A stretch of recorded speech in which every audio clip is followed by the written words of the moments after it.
Hey everybody, and welcome back to another book review. So this one was our book for book club October, and I was unable to actually attend that book club. I had another engagement, and I'm very upset that I missed that book club because our book club actually got to talk to the author of this book. So the book is called A Shadow in Moscow by Katherine Reay.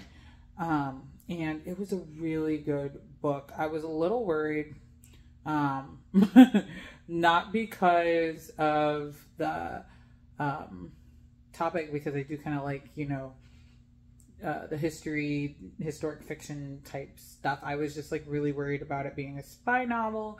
And also, I don't know a whole lot about the Cold War in terms of like what happened, partially because it's just never really interested me. Like everything like after World War II, I'm just kind of like, in terms of history.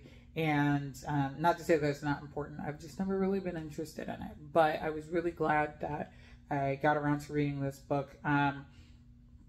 It's a really good book. I really have very minimal complaints about the book. It's about a young girl named Anya who goes, she's from Russia in the 80s. She's born in the late 50s, and by the time we get to the 80s, she's in college. And she goes to America on a student exchange program from Russia, which was really, really popular in the 80s, of this exchange thing between Russia and the US and England, and you had students going back and forth to do foreign studies, basically. And I've talked to several friends who are much older than me that did something like that in the 80s and the 90s. I think partially because Russia was trying to kind of, spread its reach a little bit more. And then also because the US and some of the other countries are trying to say like, we don't really like them, but they do have a good amount of history and all that stuff. So anyway, Anya winds up studying in the US, and then she goes back home, and she's really struggling when she gets back home, just kind of following into the path of what every good Russian child who comes from a very well-to-do family does, which is work for the Russian government and hope they don't get caught up in some weird KGB craziness.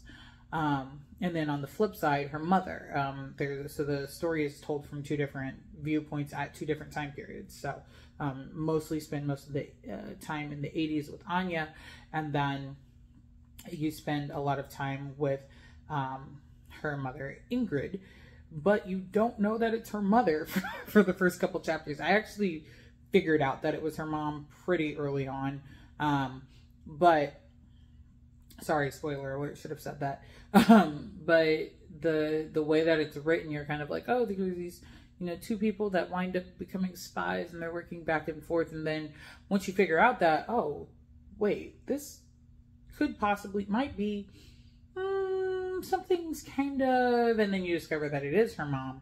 And then the rest of the story, it's whether or not they're going to figure out that, mom and daughter are, both doing spy things. But yeah, it was really good. I got hooked right into the book. I didn't think I would, but I got hooked right into the book.